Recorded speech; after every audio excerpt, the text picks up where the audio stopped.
All right, welcome H Radio 323's full timers, right? To your pre recorded videos or lessons that you are and should be going through on Wednesday, the 24th of September, this Heritage Day coming up, right? All right, I'm sure you're not used to any of my pre-recorded lessons, but they're just a run through it. I'm going to walk you through the lessons without obviously your interaction, etc., etc. So they might seem a little bit shorter. They will be a lot shorter than what you expected in class. And please, if there are any exercises that you must do that are recommended here within these or upcoming lessons, then please go ahead and do them. Check your answers at the back of the Next Level Radio textbook, right? And or check them with me when we do see each other in class, right? Okay, so I'm not going to run the presentation. You can see that I just leave it basically here. I'll just get here, right, so that I can just kind of manage my way through it. And then I'll click back and forth, etc., etc. And what we are going to look at today is the organizational structure of a station, right? And station management in general. We have chatted about, so there was a really long lesson that we did before this 51, which is about 50 slides. I think carried over maybe four, I think it was four full lessons that we looked at that with sales and marketing and programming and everything else in between as a good introduction as to understanding management in general, right? So here we go. Obviously, part two of eight from Next Level Radio. You can check out chapter 2.2.2, page 36 to 64. Right. Okay. And what you're going to see here is just an organizational. So the thing is that what we'd like to actually do is just make sure that we disclaim that these are just suggestions, right? So when you see an organizational chart of a hierarchy within a business in general, right? They are going to vary a lot depending on what is that and how the business has decided to structure itself. So within business, I'm sure you've done some business economics, etc., etc. You would see there are matrix structures. There are, let's say, hierarchies that are based particularly on projects. There are, again, for example, like this is a hierarchy, like these are tiers. We'll have the station manager here at the top, the administrator to the station manager. So the what do they call it? Not PR, the PA, not the PA, the personal assistant or the personal administrator to the station manager over here. We have again suggestions, program manager, marketing manager, sales manager.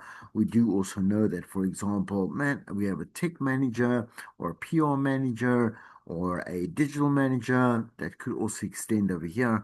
And under programming, right? So under the program manager, what is this person or who is this person in charge of, right? So music compilers fall under that reign. On a promotions coordinators, the scheduling assistants, right? So for traffic, when we say traffic, remember the traffic department is tied in directly with the sales department, right? Once again, you can almost see like they would be lending itself to a matrix, right? So I would have to say scheduling assistants should also answer to the sales manager too, right? Okay, but here we continue. Studio engineers, audio producers, just go down it's a little bit there, specialist producers, and then show teams, the presenters and the producers. Right, let's quickly go back up. So with the marketing manager, we have event coordinators, PR specialists, right, digital marketing specialists, and under sales, we could quite possibly obviously have account executives. Before, remember what we spoke about as to what each of these roles entail in the previous lesson. Sales business units and regional managers, booking administrators, and schedulers. Right. So again, one suggestion that might apply to Well, it does actually apply to a good blueprint of a station, how it could be laid out. Once again, please consider and keep in mind that there are many other departments that make up the station. There's just what we're looking at right there.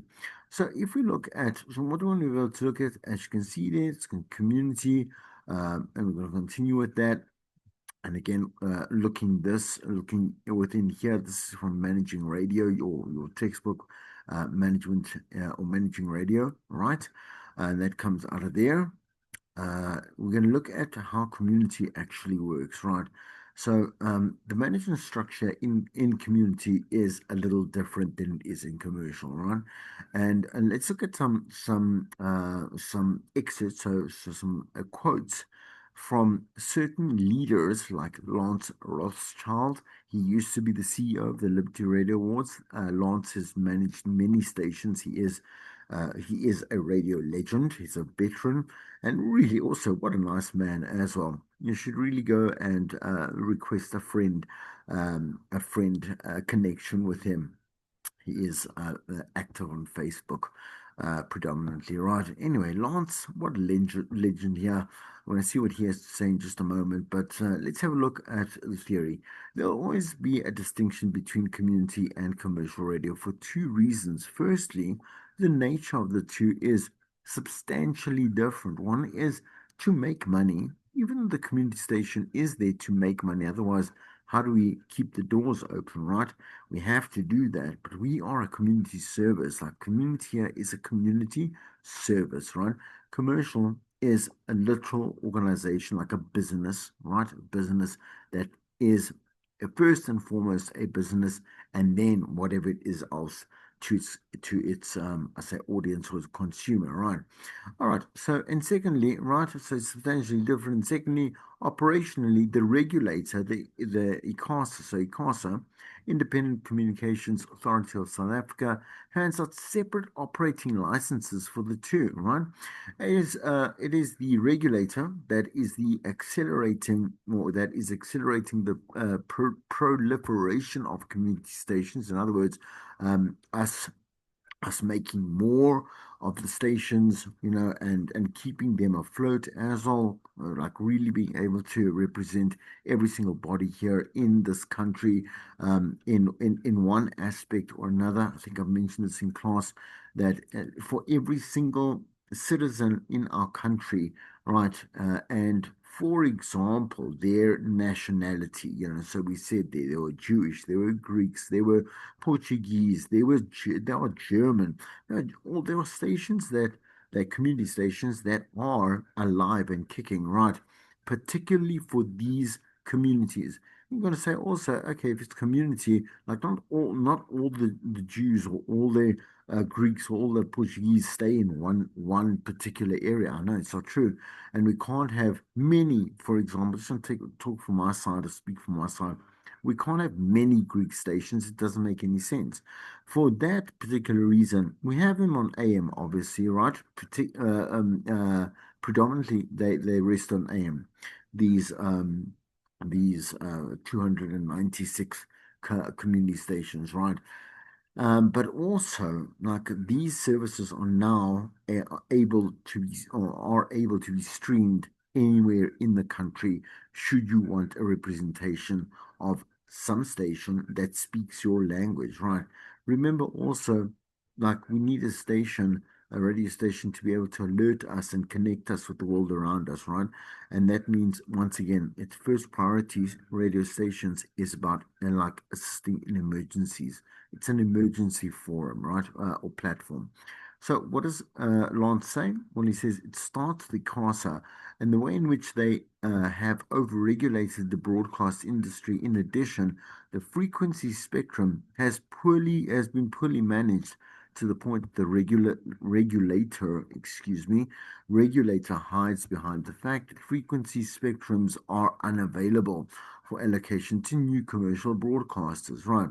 So some of the community licenses would far rather opt for a commercial license. Yes, they would indeed. But they would have to have the setup of a community station as that is the only license available to them.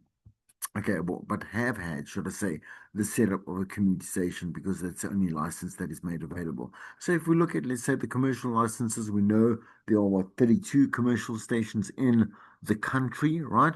And that seems like a lot. It actually isn't. And I think under that banner, let me just quickly think of them. Yeah, under that banner also falls PBS, right? So Broadcasting Services, because if I think 32, and I think, let's say we got about eight here in Gauteng, we could actually maybe, we got around another four, I think, in the Cape, like two or three in, yeah, maybe. I would assume it includes broadcasting services as well. But please, before we say anything, let's all of us go and check that. Right. Okay. Right. So radio. So this is obviously old. These are old quotes. Please note because Hot doesn't, obviously broadcast on 919 anymore, and Mix FM is being diluted. Right, it's been dissolved.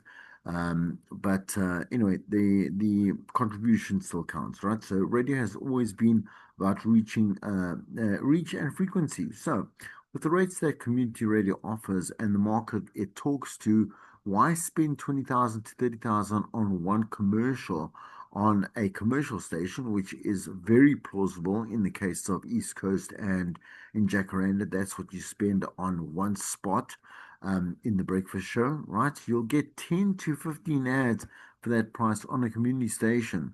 So you're going to be able to, if you are a client that isn't, it's not about being coerced by pizzazz. Look, the commercial stations have clout, and they have clout for a reason, and so their pricing is worked out in that way. They rate cards for that particular reason. But at the same time, you've got to think of like, I'm running a business. What type of business is this, and who is it that I'm looking to connect to, or to obviously reach out and touch, So, and that is more of a strategic decision that then obviously influences whether or not you should be seeing the value in community stations, which also have built a much bigger trust with their community and their listenership than commercial stations ever will, right? So it's not because commercial stations are distrustful, whatever it may be. It's just that the commercial station needs to appeal to a really large audience, and so then their ability, their potential to be able to connect with a listener on a ground level, right? So ground zero level is is basically impossible. Whereas a community station is driven by that and that alone, right? So, for example, talking about people's pets, but also inviting them over, or maybe broadcasting that a pet or cat, like a dog or whatever it is missing. And for example, Mary really needs, would need some help from the community if they have seen this little pet of theirs. Can you call it? That's an obligation of a community station, right?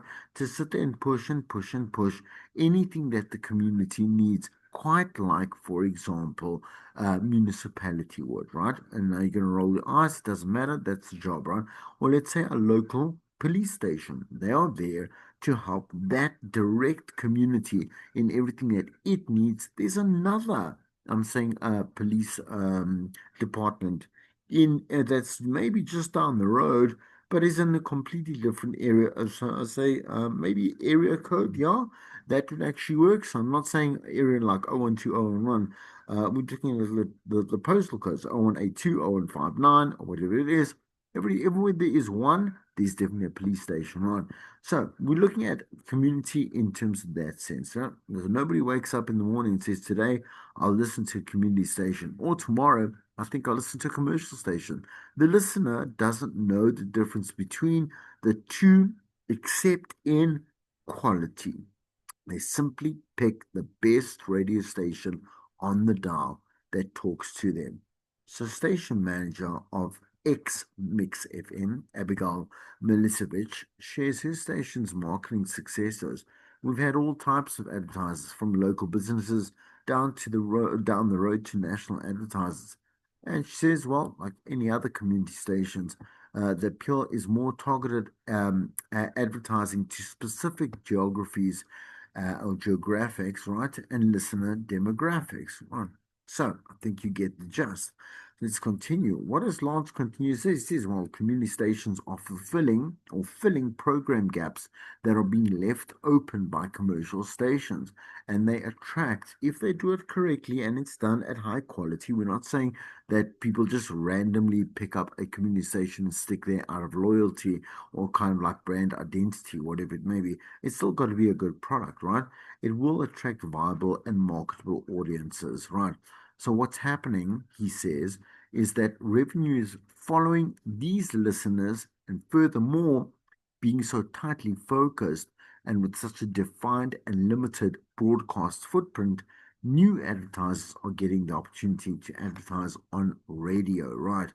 And the thing is, once again, we really need to consider like how much advertising options have grown, right, and they've mutated and they've evolved over the past couple of years with the influence of social media and digital media and packages and this and that. But it's not just the fact that you can advertise now or you put digital packages together. It's what you can do on digital that you can't or don't have time for on the station itself, right? Okay, anyway, as a bypassing thing, we'll always talk about that a little bit later, right? So Tim's uncle, love Tim, we love Tim. Tim is also he's our basically our station coordinator here at Boston Media House. It's equally important to recognize the vast majority of community stations that are now struggling. They're struggling to keep their doors open. You know why? Poor management, right? Poor management can come from, for example, not knowing how programming works, not knowing how radio works, not knowing how to draw up composite listeners, not knowing how to create good content, not knowing how to, for example, like having a music policy and sticking to it. There are so many things that are taken and basically abused to one side and abused. And so the thing is that the profits are not coming in because the products are not good, right? And so the stations basically close down, right? So Tim estimates that only 10% of community stations are sitting at a commercial level, while Nkopane pegs the maximum number of commercial viable community stations at 23%, which is still not a great number. 23% of 296 stations, that's not good, right? Okay, ICASA has not been as thorough as it should have been in licensing over the past 5 years. Would have thought that because they open up major licenses to commercial stations, would find a lot of the competitive value in doing so. But that really actually, I would have thought it would have changed the industry slightly. It actually hasn't. It's still as stagnant as it was before, even with more commercial stations that are made available, right, or have been made available by licensing them over the past. Like I say, I think it's been an 8 year plan because I kind of think about Power FM, and Power FM was the first new commercial station that was licensed, and that was a long time ago. That was so. Yeah, I think that was in 2012 or something. That's a long time ago, right? Anyway, so things the rollout has been happening, but it hasn't really made much of a difference in terms of competitive what am I going to say competitive advantage, right? Because we have power, we got 702, for example. We have SAFM as well. The three are not really actually enough to compete with one another in almost a desperate manner. So, like, let's make sure that we are really standing out, that we really are making great products, that we really are being innovative because there's enough to go around, right? And we'll leave it at there because it can carry on forever, right? The economic analysis of the sustainability of the stations has not been done properly. So the stations don't have the tools to sustain themselves. So Mapiri explains this statement, and he also adds that only those in nodal economic hubs, not quite sure I'm not gonna, you know me, I never lie, right? I'm not quite sure what nodal means. Economic hubs have the advertising resources necessary to excel. Definitely, in terms of the rest of that statement, that's clear front, and it is very true, right? Again, it's there's it's such a low amount of paid staff at community stations that they have to double, triple, quadruple up on the roles. And obviously, the quality does, I mean, it does suffer. One person can't do everything yet by no means. But the thing is that um, it doesn't always have to require paid people because I keep thinking of, again, I keep thinking of like where I started out at Tux. And the thing is that we had managers of our own in every department, technical, PR, marketing, programming, sales. We had managers and they were voluntary, right? So you can still do that. Have someone, if someone's going to volunteer for a show, I'm saying, let's say a 5 day show at a station, I'm quite sure they can volunteer to play management roles as well, right? So, by taking, for example, the campus model, those particular, let's say you have a working like a day job, right? But you also are program manager somewhere at a certain station, like at Tux or at campus radio stations where they do have managers, right?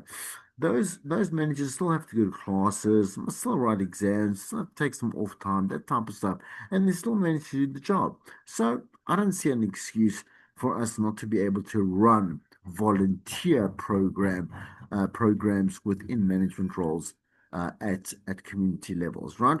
No excuses. Anyway, let's look at some of the theory that is found again within your management, so your managing radio textbook, right? So ideally, the job of the station manager should be to provide leadership, and every essential task should be placed under the control of one of the departments and delegate to someone competent to get on with it. In other words, we have a team, as mentioned before in previous lectures, right, that you must not micromanage. You have a team there that you trust, let them do their job, and you get on with doing your job. You're a station manager, right? So you need to run this station, not the department's intricacies, right? So an efficient station manager should be able to walk away from the station secure in the knowledge that nothing will stop happening specifically, right? Think about it. When the station manager's day ends at 5 o'clock, they go home, they like have dinner, might go out, but they definitely go to sleep, and the station is still running. With by the way, the least experienced staff on the entire team. And that shows confidence. You understand what I'm saying? Confidence, but also trust. That station manager knows my team is equipped enough, my entire team, even those that are the least experienced, right, to run the station as is. And if anything goes wrong, I do have a team, a support structure of technical managers, or for example, program, anything else that will also are on standby to be able to answer and manage a problem should it come up right overnight, for example. Sorry if you can hear my really loud dish. It's not a dishwasher. I'm not rich. It's it's a washing machine. I'm so sorry. It's quieting down. Okay, anyway. Anyway, so here we go. The station manager's role is, however, also now to do with managing change, to look for new opportunities or ways for working with the company or for the company or to the company, whatever it is, and to expect basically the unexpected. In other words, risk management is really important, right? But risk management, we spoke about also good and bad risks, right? So a good risk is an opportunity, whereas a bad risk is actually a threat, right?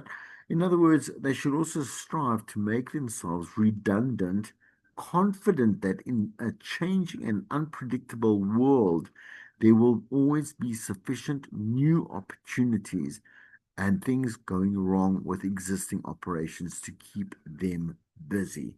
That's interesting, though. You understand? They should strive to make themselves redundant. In other words, look for a way forward that the station can, in other words, run without that station manager. Should the station manager, for whatever reason, not be there, right? Okay. The station manager, who also heads an important department, should also ensure that they appoint a deputy, right? Like a program manager, ideally, is deputy, right? To cover those days when their attention must be somewhere else. Again, from your book, in community radio, there's a board of directors here. This in managing radio, the textbook.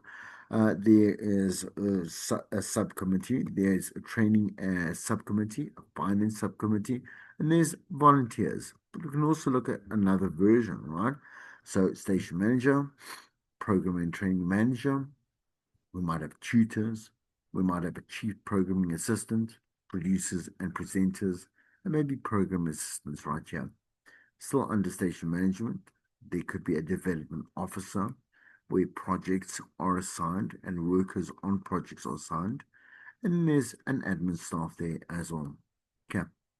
So let's look at the structure of different radio stations, like how, and we're going to look at some theoretics in just a moment, right? I'm just going to hand over to the Chrome, the net in just a moment, because I've got the additional material lined up. Okay. How and why a radio station may be considered legally as a single cohesive organization, right? Different types of structures within radio stations, right? And why a commercial radio station might have both a local hierarchy but also be part of a wider national or international structure that includes group companies and service providers. So these are really okay. So these two are quite easy, right? Okay, but this over here we know and we've seen before. So, for example, specifically, very eminent, right, in the States, like you'll have a number of different radio stations that belong under the holding brand of, I'm going to just call it like whatever, Oval, right? And Oval then belongs to NBC, and NBC belongs to Disney, for example, which I think it does. There are three. Okay, but now I mustn't carry on about American pop culture. I think there are three major, like monopolies, right, that run all media in America, and Disney is one of them, right? I'm not sure who the other. I, I'm gonna look it up. Okay, we'll look it up together. It's fine. Anyway, but massive though. So, for example, here we don't really belong to an international structure. None of our stations actually do. So, for example, when I say our station, the group company like Kakiso or Prime Media, or we have African. I think it's what is it? African Entertainment. Always forget the full acronym for it, but anyway, or even the SABC is not part of a bigger hierarchy, right? That's kind of where it stops because we're not sure of the holding companies that which are there are definitely holding companies that are in the mix within media itself. Definitely mass holding companies within, let's say, digital print, within, let's say, community stations, definitely there, right? We do find that there. And again, you basically form part of a portfolio of companies that belong now to this holding company, right? Okay. Again, within structures, like you can have, I just want to kind of answer that, just address that as well. So we have again this blueprint top-down hierarchy structure, which can and sometimes does always work, right? But because again, why we can't stick to that as something as well, it's only done that way, like some kind of definitive, is because of the economics within. commercial, and community stations, right? As I mentioned before, in community, one person can be at a second and at a fourth level, right? Doing two different jobs, right? And one person can be doing four different jobs or running two or four different departments at the same time. It is we found that stakeholders, people that are part of the board, are also maybe in charge of two, like let's say one half of the radio station's functioning, um, and the other one with the other half of it, depending on it, could be the one could be semantics like sales and transition transmission and whatever it is, whatever it may be, tech, etc. Right? The other one could be a top down on full of programming, music, etc. Adverts, like whatever it may be. Right? Who knows? So we find that that is not something that is unusual. Okay. Let's have a look at some of the theoretics. So an organizational structure obviously helps us define the roles of and the relationships between the different people, departments, and functions within an organization, right? If we know what we're going to do, we also know what to expect from that person that knows what they are supposed to do, right? Yes, one legalities are based on that as well, but your job description is super important in you being able to know where you do not cross the line and where you should be pushing your boundaries to, right?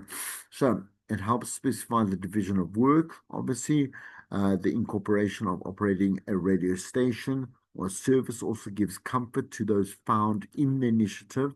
So it's allowing transparent financial accounting, statutory reporting, and the clear system of governance, right?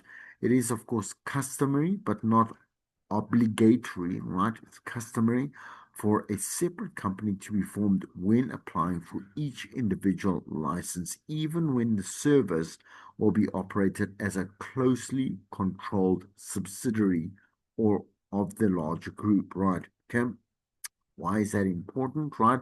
You should the individual license define the completely different products, right? So hence why that this is recommended. Also, please note that what you find in your managing radio textbook is coming from a British context, right? So some of the stuff does apply, some of the stuff doesn't. Okay.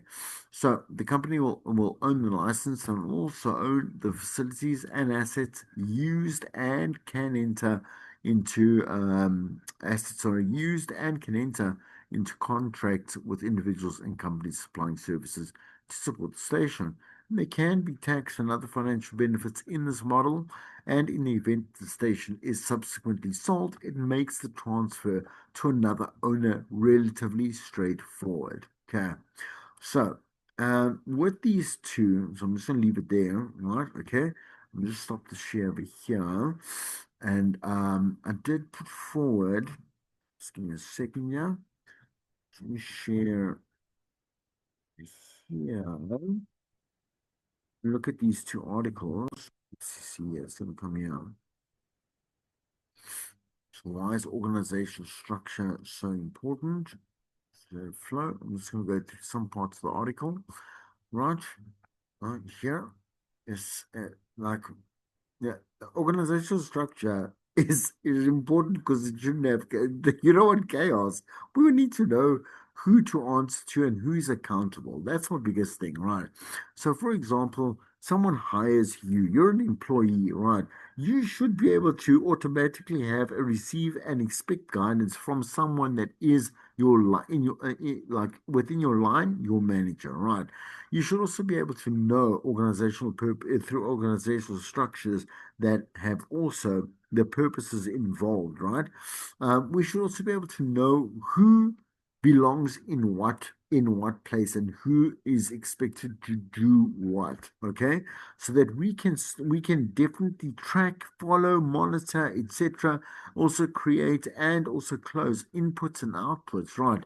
So the significance of a formal structure, here we go. Without a formal structure, employers might find it very difficult to know who they officially report to, right, for different situations, and may become unclear exactly who has the final responsibility and for what. So sometimes, so this is, it sounds so silly, but it's so true, right?